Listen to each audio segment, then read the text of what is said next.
नमस्कार, city Varanasi live में आप सभी का स्वागत है। मैं हूं अमित मिश्रा। आइए देखते हैं आज के समाचार। वाराणसी में आयोजित एमपी यूपी सहयोग सम्मेलन 2026 ने दो राज्यों के बीच विकास और सांस्कृतिक समन्वय की नई दिशा तय कर दी है। वाराणसी में आयोजित एमपी यूपी सहयोग सम्मेलन 2026 ने दो राज्यों के बीच विकास और सांस्कृतिक समन्वय की नई दिशा तय कर दी है। इस मौके पर मध्य प्रदेश के मुख्यमंत्री डॉक्टर मोहन यादव ने कहा कि मध्य प्रदेश उत्तर प्रदेश मिलकर सुशासन, सांस्कृतिक तालमेल और धार्मिक पर्यटन का एक नया मॉडल तैयार करेंगे जो देश भर के लिए उदाहरण बनेगा। सम्मेलन के दौरान काशी विश्वनाथ धाम और महाकाल मंदिर के बीच व्यवस्थाओं का आदान प्रदान को लेकर एक अहम समझौता ज्ञापन MOU पर हस्ताक्षर किए गए। इस समझौते का उद्देश्य दोनों प्रमुख तीर्थ स्थलों पर बेहतर प्रबंधन, सुरक्षा और सुविधाओं को साझा करना है ताकि श्रद्धालुओं को और अधिक सुगम और सुरक्षित अनुभव मिल सके। इस दौरान मध्य प्रदेश के मुख्यमंत्री मोहन यादव ने कहा कि यह साझेदारी सिर्फ धार्मिक पर्यटन तक सीमित नहीं रहेगी, बल्कि औद्योगिक विकास, सांस्कृतिक आदान प्रदान और स्थानीय उत्पादों के प्रोत्साहन में भी महत्वपूर्ण भूमिका निभाएगी। खासतौर पर वन डिस्ट्रिक्ट वन प्रोडक्ट योजना के तहत दोनों राज्यों के पारंपरिक उत्पादों को राष्ट्रीय और अंतर्राष्ट्रीय बाजार में पहचान दिलाने पर जोर दिया गया। सम्मेलन में निवेश, कौशल विकास, हस्तशिल्प और बाजार विस्तार से जुड़े कई अहम समझौतों पर भी हस्ताक्षर किए गए। कार्यक्रम में दोनों राज्यों के GI टैग वाले उत्पादों की प्रदर्शनी भी लगाई गई, जिसने स्थानीय कारीगरों और परंपरा की समृद्ध झलक पेश की। इस अवसर पर उत्तर प्रदेश सरकार के मंत्री नंद गोपाल गुप्ता नंदी और राकेश सचान समेत कई गणमान्य लोग मौजूद रहे। इस दौरान काशी विश्वनाथ मंदिर के मुख्य कार्यपालक अधिकारी विश्वभूषण मिश्र ने बताया कि काशी विश्वनाथ धाम और महाकाल धाम के बीच हुआ यह समझौता दोनों राज्यों के लिए बेहद लाभकारी साबित होगा। उन्होंने कहा कि बड़े आयोजनों, विशेषकर महाकुंभ जैसे अवसरों पर काशी में जिस तरह की व्यवस्थाएं सफलतापूर्वक लागू की गईं, अब उन्हें अन्य प्रमुख मंदिरों में भी अपनाया जा सकेगा। इस तरह यह सहयोग सम्मेलन न केवल दो राज्यों के बीच रिश्तों को मजबूत करेगा, बल्कि धार्मिक पर्यटन, स्थानीय उद्योग और सांस्कृतिक विरासत को नई ऊंचाइयों तक ले जाने की दिशा में एक बड़ा कदम माना जा रहा है। उत्तर प्रदेश सरकार में पशुपालन मंत्री धर्मपाल सिंह ने गौ संरक्षण को लेकर सख्त रुख दोहराते हुए कहा कि अब कसाई गाय को देखकर कांपता है। उत्तर प्रदेश सरकार के पशुपालन मंत्री धर्मपाल सिंह ने गौ संरक्षण को लेकर सख्त रुख दोहराते हुए बड़ा बयान दिया है। वाराणसी मंडल में आयोजित समीक्षा बैठक के उपरांत मीडिया से बातचीत में उन्होंने कहा कि 2017 के बाद प्रदेश में हालात पूरी तरह बदल गए हैं और अब कसाई गाय को देखकर कांपता है। मंत्री धर्मपाल सिंह ने कहा कि योगी आदित्यनाथ के नेतृत्व में बनी सरकार ने गौ हत्या पर प्रभावी नियंत्रण स्थापित किया है। उन्होंने दावा किया कि 2017 से पहले प्रदेश में गौ हत्या की घटनाएं आम थीं, लेकिन अब सख्त कानून और कार्रवाई के चलते स्थिति पूरी तरह बदल चुकी है। उन्होंने अपने बयान में कहा कि पहले कसाई को देखकर गाय कांपती थी, लेकिन अब हालात ऐसे हैं कि गाय को देखकर कसाई कांपता है। मंत्री ने विपक्षी दलों पर भी निशाना साधा। उन्होंने आरोप लगाया कि पहले गौ हत्या जैसे गंभीर मुद्दों पर कई नेताओं तथा कथित धार्मिक गुरु चुप्पी साधे रहते थे। हालिया राजनीतिक गतिविधियों पर प्रतिक्रिया देते हुए उन्होंने अखिलेश यादव और अजय राय पर भी कटाक्ष किया और उनके रुख को लेकर सवाल उठाए। मंत्री धर्मपाल सिंह ने कहा कि गौ, गंगा, गीता और भारत माता देश की आस्था और सांस्कृतिक पहचान के प्रमुख प्रतीक हैं। उन्होंने स्पष्ट किया कि सरकार इन मूल्यों के संरक्षण के लिए पूरी तरह प्रतिबद्ध है और इस दिशा में लगातार काम कर रही है। देखिए, 2017 में से पहले उत्तर प्रदेश में खुलेआम गाय कटती थी, तो माननीय शंकराचार्य के कानों में आवाज़ नहीं जाती थी। मेरी विधानसभा में होली पर हमने होली नहीं मनाई थी, करीब 30 गाय खुले मैदान में कटी थी।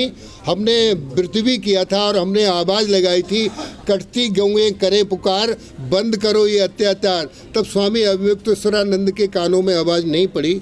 अब मुझे लगता है अब उत्तर प्रदेश में कहीं पर किसी भी तरीके से कोई गाय नहीं कट रही है।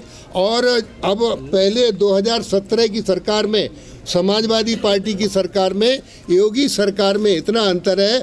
पहले गाय कसाई को देखकर कांपती थी, अब योगी सरकार में गाय को देखकर कसाई कांपता है। ये बिल्कुल सत्यता है। मंत्री जी, एक बात बताइए, अखिलेश जाके मिले, अजय राय जाके मिले, आपको मिलने में क्या दिक्कत थी? देखिए, आप उनको समझा देते मिलके कि सब कुछ ठीक है। देखिए, अब उनके साथ अविमुक्तेश्वरानंद जी के साथ अब वो कसाई प्रवृत्ति के ही लोग हैं। इसमें मैं और कुछ नहीं कहना चाहता। Make a wish foundation of India द्वारा गंभीर रूप से बीमार 6 वर्षीय बालक श्रेयांश की दिली इच्छा पूर्ण करते हुए उसे एक दिन के लिए IPS अधिकारी बनने का अवसर प्रदान किया गया। मानवता, संवेदनशीलता और सेवा की अनूठी मिसाल पेश करते हुए make a wish foundation of India ने एक बार फिर समाज को प्रेरित करने वाला कार्य किया। गंभीर रूप से बीमार 6 वर्षीय बालक श्रेयांश की दिली इच्छा को पूरा करते हुए उसे एक दिन के लिए आईपीएस अधिकारी बनने का अवसर प्रदान किया गया। यह पहल न केवल श्रेयांश के चेहरे पर मुस्कान लाने का माध्यम बनी, बल्कि समाज को भी एक सकारात्मक संदेश देने में सफल रही। इस विशेष कार्यक्रम का आयोजन श्री मोहित अग्रवाल पुलिस आयुक्त महोदय के आदेशानुसार किया गया। उनके मार्गदर्शन में थाना लंका के प्रभारी एसएचओ राजकुमार के तत्वावधान में पूरे कार्यक्रम को सुव्यवस्थित रूप से संपन्न कराया गया। इस अवसर पर श्रेयांश को एक दिन के लिए आईपीएस अधिकारी एवं ट्रैफिक इंचार्ज की जिम्मेदारी सौंपी गई, जिसे उसने पूरे आत्मविश्वास और उत्साह के साथ निभाया। कार्यक्रम के दौरान श्रेयांश ने ट्रैफिक व्यवस्था का निरीक्षण किया और आम जनता को ट्रैफिक नियमों के पालन के प्रति जागरूक किया। खास बात यह रही कि उसने कविता के माध्यम से लोगों को ट्रैफिक नियमों का महत्व समझाया। उसकी मासूमियत और आत्मविश्वास से भरी प्रस्तुति ने वहां मौजूद सभी लोगों का दिल जीत लिया। उसकी यह पहल यह दर्शाती है कि छोटी उम्र में भी बड़े संदेश दिए जा सकते हैं। इसके साथ ही श्रेयांश ने पुलिस विभाग के विभिन्न महत्वपूर्ण स्थानों का निरीक्षण भी किया। उसने कैदी खाना, हवालात, शस्त्रागार, आर्मरी और पुलिस स्टेशन के अन्य विभागों का अवलोकन किया। एसएचओ राजकुमार जी ने स्वयं उनके साथ रहकर उन्हें हर प्रक्रिया की जानकारी दी और पुलिस कार्यप्रणाली से अवगत कराया। इस दौरान पुलिसकर्मियों ने भी पूरे सहयोग और सम्मान के साथ श्रेयांश का स्वागत किया, जिससे उसका आत्मबल और भी बढ़ा। इस आयोजन में make a wish foundation of India Varanasi chapter की टीम की महत्वपूर्ण भूमिका रही। कार्यक्रम में chapter manager Bhaskar Pandey, chapter समन्वयक शिशिर आनंद तथा स्वयंसेवकों में अर्चा, साजन, यश, आशय, कीर्ति सिंह, अंशिका और हिमांशु की सक्रिय उपस्थिति रही। सभी ने मिलकर इस आयोजन को सफल बनाने में अपना योगदान दिया और यह सुनिश्चित किया कि श्रेयांश का यह दिन यादगार बन सके। मेक अ विश फाउंडेशन का उद्देश्य गंभीर रूप से बीमार बच्चों की इच्छाओं को पूरा कर उनके जीवन में खुशी और आशा का संचार करना है। यह संस्था वर्षों से ऐसे बच्चों के सपनों को साकार कर रही है, जिससे उन्हें मानसिक और भावनात्मक रूप से सशक्त बनाया जा सके। इस कार्यक्रम ने यह साबित कर दिया कि समाज में सकारात्मक बदलाव लाने के लिए संवेदनशीलता और सहयोग की भावना सबसे महत्वपूर्ण होती है। श्रेयांश का यह अनुभव न केवल उसके लिए अविस्मरणीय रहेगा, बल्कि समाज के लिए भी एक प्रेरणादायक उदाहरण बनेगा। अंत में यह पहल यह संदेश देती है कि यदि हम किसी के चेहरे पर मुस्कान ला सकते हैं तो वही सच्ची सेवा है। श्रेयांश जैसे बच्चों के सपनों को साकार करना एक बेहतर और संवेदनशील समाज की पहचान है। मैं आज बना हूँ आईपीएस अफसर। आईपीएस अफसर आप बने, आज चौराहे पे आपने क्या क्या रूल्स रेगुलेशन लोगों को बताया है? मैं ट्रैफिक रूल्स के बारे में बताया था और वो बताया था बाइक में 3 लोग नहीं बैठेंगे और जो बाइक चलाएगा उसको हेलमेट पहनना है और जो कार चलाएगा उसको सीट बेल्ट लगाना है। कौन सा? ये मेक अ विश फाउंडेशन का वर्किंग है विश फुलफिलमेंट करने का, मतलब इच्छा पूर्ति करने का। तो इसी क्रम में एक बच्चा ये श्रेयांश हमारे पास जो विश प्रोसेस है उसके थ्रू आया था और इसकी दिली इच्छा थी कि ये एक दिन की लिए आईपीएस अधिकारी बने। जो सीपी महोदय के निर्देशानुसार आज राजकुमार सर एसएचओ लंका के तत्वाधान में ये एक दिन के लिए और इंचार्ज बना है, निरीक्षण किया है ट्रैफिक व्यवस्था का। जैन धर्म के 24वें तीर्थंकर भगवान महावीर स्वामी की जयंती पर जैन मंदिर से भव्य शोभा यात्रा निकाली गई। जैन धर्म के 24वें तीर्थंकर भगवान महावीर स्वामी की जयंती पर काशी भक्ति के रंग में रंगी दिखी। बुलानाला पर जैन मंदिर से शोभा यात्रा निकाली गई, जिसमें बड़ी संख्या में महिलाएं भी शामिल हुई। महावीर स्वामी के जन्म बिहार के वैशाली में हुआ था। वह अपने आप में खास है कि जैन धर्म के 24 तीर्थंकर में पहले भगवान ऋषभनाथ समेत कई तीर्थंकर का जन्म यूपी के अयोध्या, वाराणसी, श्रावस्ती और अन्य जिलों में हुआ। वाराणसी में 4 और अयोध्या में 5 तीर्थंकर का जन्म हुआ है। वाराणसी में 7वें तीर्थंकर भगवान सुपार्श्वनाथ, 8वें भगवान चंद्रप्रभु, 11वें भगवान श्रेयांसनाथ और 23वें भगवान पार्श्वनाथ का जन्म हुआ। इसी तरह अयोध्या में पहले तीर्थंकर ऋषभदेव, दूसरे अजीतनाथ, चौथे अभिनंदन नाथ और 5वें सुमति नाथ और 14वें तीर्थंकर भगवान अनंतनाथ का जन्म हुआ है। यही वजह है कि काशी और अयोध्या हिंदुओं के साथ ही जैन धर्मावलंबियों के लिए भी हमेशा से खास रही है। महावीर की जयंती की पूर्व संध्या पर भी सोमवार को काशी श्रद्धा और भक्ति के रंग में रंगी नजर आई। श्री दिगंबर जैन समाज काशी की ओर से भव्य शोभा यात्रा निकाली गई, जिसमें आस्था का सैलाब उमड़ पड़ा। जगह जगह श्रद्धालुओं ने पुष्प वर्षा कर भगवान महावीर का स्वागत किया और अहिंसा परमो धर्मः के संदेश को जन जन तक पहुंचाया। षष्ठपीठ श्री गोपाल मंदिर में गोस्वामी 108 श्री मुरलीधर महाराज जी का 122वां प्राकट्य महोत्सव धूमधाम से मनाया गया। षष्ठपीठ श्री गोपाल मंदिर में गोस्वामी 108 श्री मुरलीधर महाराज जी का 122वां प्राकट्य महोत्सव मंगलवार को धूमधाम से मनाया गया। प्रातः मंगला दर्शन के पूर्व पूज्य महाराज श्री की छवि पर षष्ठपीठाधीश्वर गोस्वामी श्याम मनोहर जी महाराज व षष्ठपीठ युवराज गोस्वामी प्रियेंदु बाबा ने पूज्य महाराज श्री की छवि पर तिलक व माल्यार्पण कर वैष्णवजनों के साथ छवि को सुखपाल पर विराज कर भव्य शोभा यात्रा निकाली, जो मंदिर परिसर से निकलकर चौखंबा, जौहरी बाजार, ग्वालदास, साहू लेन होते हुए पुनः मंदिर में प्रवेश की। रास्ते में वैष्णवजन व सभी सनातनियों ने आप श्री की छवि पर माल्यार्पण व पुष्प वर्षा किया। इस दौरान कीर्तन मंडली द्वारा कीर्तन गाए जा रहे थे। सभी वैष्णव केसरिया उपरना धारण कर गोस्वामी 108 श्री मुरलीधर महाराज जी की जयकार कर रहे थे। बता दें कि गोस्वामी 108 श्री मुरलीधर महाराज जी श्री वल्लभ सिद्धांत और पुष्टि मार्ग के सिद्धांतों पर गूढ़ विद्वान थे। आप हमेशा प्रभु श्री मुकुंदराज जी व श्री गोपाल लाल के समक्ष व प्रभु सेवा कीर्तन में विशेष लगाव रखते थे। आप वैष्णवजनों को हमेशा प्रभु के प्रति पूर्ण आस्था व आश्रय, प्रभु के श्रृंगार भोग पर विशेष अपना व्याख्यान करते थे। इस उत्सव में अरुण पारिक, राजेश अग्रवाल, मीडिया प्रभारी अतुल शाह, गणेश दास सोनावाला, राजू गोड़ी, मधुसूदन दास सोनावाले व सभी सदस्यों का सहयोग प्राप्त था। यहाँ पर वक्त चला छोटे से ब्रेक का। बने रहिए सिटी वाराणसी लाइव के साथ। वाराणसी लाइव, सच के साथ। स्वामी हरसिवानंद पब्लिक स्कूल छात्र छात्राओं हेतु वातानुकूलित छात्रावास की सुविधा, हरतिमा युक्त खेल का मैदान, इंडोर गेम आउटडोर गेम की सुविधा, जिम, योगा, ध्यान की विशेष कक्षा, एनसीसी एबीसी सर्टिफिकेट तथा करियर काउंसलिंग की सुविधा, विज्ञान, कला तथा कॉमर्स के साथ वैकल्पिक विषयों की एक लंबी श्रृंखला, कम फीस में उत्कृष्टतम अध्ययन की व्यवस्था, शहर के सभी क्षेत्रों में बस की सुविधा, विज्ञान, कंप्यूटर तथा सभी आधुनिकतम प्रयोगशाला उपलब्ध, audio video classes. Swami Harsivanand public school and hostel, शिक्षण समूह शाखाएं Garhwa Ghat, Ramna, Varanasi. Phone number 9554995413, Jagatganj Varanasi. Phone number 7408457111, Vanpurwa, Ramna, Varanasi. Phone number 9554955412, railway station road, Churk, Sonbhadra. Phone number 7081109710, Marsara, Ghorawal, Sonbhadra. Phone number 955496319495 एवं स्वामी हरसिवानंद महाविद्यालय, Churk, Sonbhadra. Phone number 7081109711। Facilities of Navneeta Kuwar Public School: quality education, well qualified faculty, dance, vocal, instrumental music, robotics, art and crafts, skating, karate classes, indoor and outdoor activities, use playground for kindergarten and various types of games, math, physics, biology, chemistry lab and smart library, well maintained computer lab and classes, highly secure and GPS track conveyance facilities, educational based activities using technique tools and interesting methods for students. Navneeta Kuwar Public Schools, Swahi near BHU Hyderabad Gate, Varanasi. Mobile number 7311128462.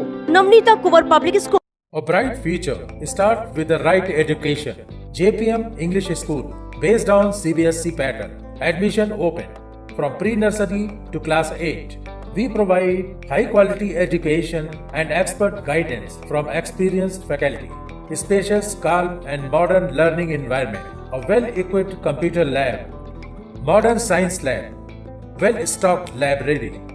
Indoor games like chess, carom, ludo, etc. And outdoor games like skating, basketball, badminton, cricket, etc. Special yoga classes for overall physical and mental growth. Special personality development classes. Regular dance classes. Special music classes. The students always remember that education is not a destination, it is a journey. So never stop, keep pushing yourself to achieve your goals. Enroll today to JPM English School, Ganganagar Colony, Badaun, Varanasi. Call us at 700-7655-355. आधुनिक शिक्षा की नई परिभाषा, international Hindi school Nagwa, Lanka, Varanasi. CBSE से मान्यता प्राप्त nursery से लेकर 12वीं तक की कक्षाएं, जहां शिक्षा तकनीकी सुविधाओं से पूरी तरह लैस है। स्मार्ट डिजिटल क्लासरूम्स और एसी कक्षाओं संग वेल क्वालिफाइड टीचर्स छात्रों को उत्कृष्ट शिक्षा प्रदान करते हैं। Well equipped robotics lab, biology lab, chemistry lab, physics lab एवं स्पेसिफिक आइंस्टाइन लैब और सॉइल टेस्टिंग लैब, जहां छात्रों को प्रयोगात्मक ज्ञान और नए आविष्कारों की समझ मिलती है। संस्कृत और जर्मन भाषा की कक्षाएं, जहां नई भाषाओं से आपका परिचय होता है।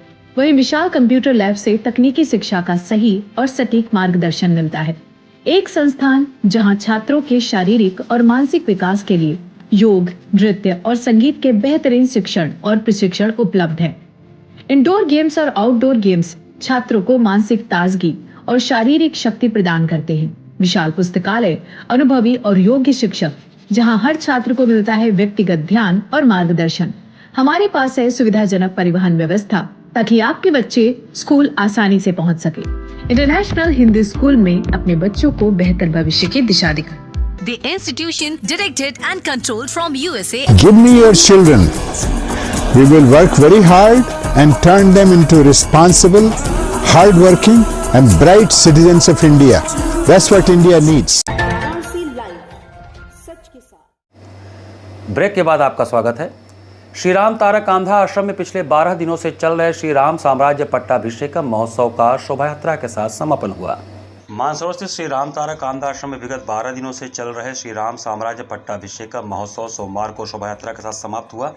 इस उपलक्ष्य में प्रातः हनुमान जी को पान के पत्ते से सहस्त्र नाम विधि से पूजा किया गया तथा शाम 5 बजे एक विशाल शोभा यात्रा के साथ बजड़े पर भक्तों के साथ भजन करते हुए भगवान राम दरबार सिंहासन के साथ शोभा यात्रा निकाली गई, जो आश्रम से निकलकर सोमेश्वर घाट से बजड़े पर भक्तों के द्वारा भजन करते हुए 80 घाट होते हुए दशाश्वमेध घाट, पंचगंगा घाट होते हुए वापस सोमेश्वर घाट पर गंगा माता का पूजन अर्चन किया गया तथा भगवान रामचंद्र जी को पुनः आश्रम के राम मंदिर में विराजित किया गया।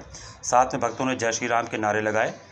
सैकड़ों की संख्या में राम भक्त क्षत्रिय नागरिक इस शोभा यात्रा में बड़े ही उत्साह के साथ भाग लिए। शोभा यात्रा में मुख्य रूप से आश्रम के मैनेजिंग ट्रस्टी वीवी सुंदर शास्त्री, उलीमिरी सोमया जुलू, पैरा राजू यादव, एन रामचंद्र मूर्ति आदि लोग रहे। कार्यक्रम का संचालन आश्रम के मैनेजर वीवी सीताराम ने किया। सोमवार को सेंट मरियम स्कूल में प्राइमरी एवं जूनियर बच्चों का परीक्षा परिणाम घोषित किया गया। 30 मार्च सोमवार को स्कूल प्रांगण में प्राइमरी एवं जूनियर के बच्चों का परीक्षा परिणाम घोषित किया गया। परीक्षा परिणाम 100% रहा। इस मौके पर विद्यालय की निर्देशिका माधवी श्रीवास्तव ने मेधावी बच्चों को मेडल व मोमेंटो देकर प्रोत्साहित किया। इस मौके पर विद्यालय के अभिभावक एवं बच्चे काफ़ी प्रसन्नचित्त रहे। कार्यक्रम का संचालन प्राइमरी की इंचार्ज छाया श्रीवास्तव ने बच्चों के अच्छे अंक आने पर उन्हें बधाई दी। इस मौके पर विद्यालय के प्रधानाचार्य ओम प्रकाश यादव ने बच्चों को सम्मानित किया। धन्यवाद ज्ञापन अनुराग राय ने दिया। इस मौके पर विद्यालय की नीता श्रीवास्तव, सारिका श्रीवास्तव, माधुरी श्रीवास्तव, अश्विनी मौर्य, रूपा जायसवाल, कमलेश, शुभम शर्मा इत्यादि काफ़ी संख्या में शिक्षक, शिक्षिकाएं एवं अभिभावक उपस्थित रहे। गंगा और उसकी सहायक नदियों की निर्मलता और अविरलता के लिए नमामि गंगे के स्वयंसेवकों ने श्री काशी विश्वनाथ धाम के गंगा द्वार पर नमामि गंगे परियोजना की उपलब्धियों को जन जन तक पहुंचाया। गंगा और उसकी सहायक नदियों की निर्मलता और अविरलता के लिए समग्र प्रयास और जन जन से सक्रिय भागीदारी सुनिश्चित करने की अपील के साथ नमामि गंगे के स्वयंसेवकों ने काशी क्षेत्र के संयोजक व नगर निगम के स्वच्छता ब्रांड एम्बेसडर राजेश शुक्ला के नेतृत्व में मंगलवार को श्री काशी विश्वनाथ धाम के गंगा द्वार पर नमामि गंगे परियोजना की उपलब्धियां जन जन तक पहुंचाई। गंगा द्वार पर आयोजित कार्यक्रम में नमामि गंगे परियोजना के तहत अब तक 98 सीवेज परियोजनाएं पूरी होने, घाटों के आधुनिकीकरण और 10 क्विंटल से अधिक प्लास्टिक रोके जाने जैसी प्रमुख उपलब्धियां बताई गई हैं, जो स्वच्छ गंगा के संकल्प को साकार कर रही हैं। गंगा द्वार पर जल शक्ति मंत्रालय, राष्ट्रीय स्वच्छ गंगा मिशन द्वारा प्रकाशित नमामि गंगे परियोजना का संपूर्ण विवरण दर्शाती पत्रिका का वितरण किया गया। पत्रिका लेकर सभी ने गंगा और उनकी सहायक नदियों में गंदगी न करने का संकल्प लिया। हम नहीं रुकेंगे, हम स्वच्छ करेंगे। स्वच्छ गंगा, निर्मल गंगा की गूंज चहुं ओर सुनाई पड़ी। गंगा सेवक राजेश शुक्ला ने बताया कि 212 से अधिक सीवरेज इंफ्रास्ट्रक्चर परियोजनाओं के माध्यम से 6540 MLD से अधिक की सीवरेज उपचार क्षमता का निर्माण किया जा रहा है। 267 से अधिक घाटों, स्मशानों का आधुनिकीकरण किया गया है। मशीनों के माध्यम से नदी सतह से तैरते ठोस अपशिष्ट को उठाया जा रहा है। गंगा में डॉल्फिन, कछुओं और अन्य प्रजातियों के संरक्षण के लिए विशेष प्रोजेक्ट शुरू किए गए हैं। जल महोत्सव, स्वच्छता रैली जैसे आयोजनों के माध्यम से स्थानीय लोगों को स्वच्छता से जोड़ा जा रहा है। नमामि गंगे मिशन को विश्व स्तर पर सराहा गया है। नागरिकों से अपील की गई है कि वे गंगा में प्लास्टिक और अपशिष्ट न डालें, नदी के तटों पर स्वच्छता बनाए रखें और जल के जिम्मेदार उपयोग को अपनाएं। आयोजन के दौरान नमामि गंगे काशी क्षेत्र के संयोजक राजेश शुक्ला, विश्वजीत जायसवाल, पीयूष गुप्ता, श्रीफर, फैजान अयूबी, श्रीकर, श्रेया विश्वकर्मा, अर्पिता सोनी सहित हजारों की संख्या में स्थानीय नागरिक, श्रद्धालु और पर्यटक शामिल रहे। मैं राजेश शुक्ला, गंगा सेवक, संयोजक नमामि गंगे काशी क्षेत्र, नगर निगम स्वच्छता ब्रांड एम्बेसडर वाराणसी। गंगा स्वच्छता पखवाड़ा आज 31 मार्च को समाप्त हो रहा है, लेकिन एक पखवाड़े भर की समाप्ति से नहीं, गंगा निर्मल होंगी जन जन के जुड़ने से। जब जन जन जुड़ेंगे, गंगा के प्रति, स्वच्छता के प्रति प्रेरित होंगे, तो हमारी गंगा मैया प्रत्येक पखवाड़े दर पखवाड़े स्वच्छ होती जाएंगी, निर्मल होती जाएंगी। सुबह बनारस आनंद कानन की घाट संध्या के काव्यार्चन प्रकल्प के 54वें सत्र में काव्य गंगा प्रवाहित हुई। सुबह बनारस आनंद कानन की घाट संध्या के काव्यार्चन प्रकल्प के 54वें सत्र में काव्य गंगा प्रवाहित हुई। मंगलवार को अस्सी घाट पर गोवा आयोजन की अध्यक्षता पद्मश्री के लिए चुनी गई भारत की पहली acid attack survivor doctor Mangala Kapoor ने किया। इस सत्र में नगर के वरिष्ठ एवं नवोदित रचनाकारों ने अपनी साहित्यिक जिजीविषा का जबरदस्त परिचय दिया। अध्यक्षीय काव्य पाठ करते हुए डॉक्टर मंगला कपूर ने सुनाया, दोस्त बन बन के दगा करते हैं, एक हम हैं जो वफा करते हैं, पर वफा का सिला जफा क्यों है, आदमी आदमी से खफा क्यों है। उनकी दूसरी रचना में भी मनुष्यता को लेकर चिंता जाहिर हुई। उन्होंने सुनाया, मौसमों की तरह इंसान को बदलते देखा है, क्या बताएं कि हमने क्या क्या देखा है। जगदीश्वरी चौबे के संचालन में रचनाकारों ने काव्य पाठ किया। प्रोफेसर वत्सला श्रीवास्तव ने माहिया छंद सुनाए। वानगी कुछ यूं रही, शिव काशी में बसते दर्शन को आते, जो भक्त जहां रहते। इसके अलावा उन्होंने देवी भजन भी सुनाया, जिसकी बोल इस प्रकार थे, जय जय जय जग जननी माता, जय जय जय जग जननी माता, तेरे दर पर जो भी आता भरी हुई झोली को पाता। नगर के उदीयमान रचनाकार बालकृष्ण दास गुजराती ने अपनी रचना के माध्यम से साहित्य की विशेषताओं को दर्शाया। उन्होंने सुनाया, शब्द शब्द में बह रही काव्य गंग की धार, हृदय स्पर्शी मनोभावों को देती यहाँ आकार, ओजसी गर्जन है इसमें वात्सल्य प्रेम श्रृंगार, ज्ञान की गहराई है इसमें है भक्ति का सार। वरिष्ठ रचनाकार डॉक्टर महेंद्र तिवारी अलंकार ने माँ गंगा की पीड़ा को अपने गीत में सशक्त अभिव्यक्ति दी। उन्होंने सुनाया कि माँ गंगा का आंचल मेरे हाथों से छूटा जाए, अखियां झरझर नीर बहाए, मानव आज बहुत घबराए। डॉक्टर निकेता सिंह संकल्प ने प्रभावी रचनाओं का पाठ किया। उन्होंने सुनाया, खुशियों को दुगना कर देता है, गम को सबके कम कर देता है, ऐसा एक शहर है मेरे भारत में, उसका नाम बनारस है, जो निरस्ता में भी सारे रस भर देता है। आरंभ में आगतों का स्वागत सुबह बनारस आनंद कानन के संस्थापक सचिव डॉक्टर रत्नेश वर्मा ने किया। इस अवसर पर डॉक्टर ओम प्रकाश श्रीवास्तव, प्रकाश मिर्जापुरी, डॉक्टर प्रताप शंकर दुबे, गिरीश पांडे, काशी के ऋतु दीक्षित, प्रियंका सिंह, सूर्यकांत त्रिपाठी, बीना त्रिपाठी, अरुण द्विवेदी, जया टंडन की उपस्थिति प्रमुख रूप से रही। घाट संध्या कार्यक्रम में कोलकाता से पधारे कलाकारों द्वारा भजन तथा बेंगलुरु और कर्नाटक से पधारे कलाकारों का भरतनाट्यम नृत्य हुआ। चैत्र मास के नवरात्रि शुक्ल पक्ष की द्वादशी तिथि में मंगलवार को सुबह बनास के अंतर्गत घाट संध्या कार्यक्रम के प्रथम चरण में कोलकाता से पधारी युवा कलाकार नवनीता बासु ने भजन का शुभारंभ पायोजी मैंने भजो मन ठाकुर चरण अच्युतम केशवम रंगी सारी गुलाबी चुनरिया मधुरवाणी में प्रस्तुत कर दर्शकों के हृदय को मंत्रमुग्ध किया। संगत कलाकार के रूप में तबला पर हर्ष यादव, संवादिनी पर हर्षित उपाध्याय, गिटार पर अभिषेक कुशवाहा की उपस्थिति ने कार्यक्रम को मनोरम बना दिया। द्वितीय चरण में बेंगलुरु व कर्नाटक से पधारे कलाकारों ने भरतनाट्यम नृत्य, जिसमें रंजीता नागेश, विद्वान नागेश विदुषी, नित्याश्री, विद्वान अनिल कुमार, डॉक्टर नंदिनी शिवप्रकाश, डॉक्टर रक्षा कुमारी, गौरी, शिवानी मणिकांत ने कार्यक्रम का शुभारंभ गणेश स्तुति, प्रदोषा, शाम्यादि, चंद्रशेखरम, भक्तिपदा, भो शंभु, करुणादि, कायो नटराजा, भो शंभु, शिव शंभु, स्वयं शंभु एवं समापन पंचभूत मंगलम से किया। समस्त कलाकारों ने पद, लय, ताल, अंग संचालन, बाकी चितवन एवं उल्लास से भरे सौंदर्य के माध्यम से दर्शकों के हृदय को आनंदित किया। समस्त कलाकारों को प्रमाण पत्र सीमा केसरी ने प्रदान किया। कार्यक्रम का संयोजन सुबह बनास के सचिव संस्थापक डॉक्टर रत्नेश वर्मा ने किया। कार्यक्रम का सफल संचालन सीमा केसरी ने किया। इस अवसर पर भारी संख्या में दर्शकगण उपस्थित रहे।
इसी के साथ सिटी वाराणसी लाइव का ये संस्करण हम ही समाप्त करते हैं। मुझे दीजिए आज्ञा। नमस्कार।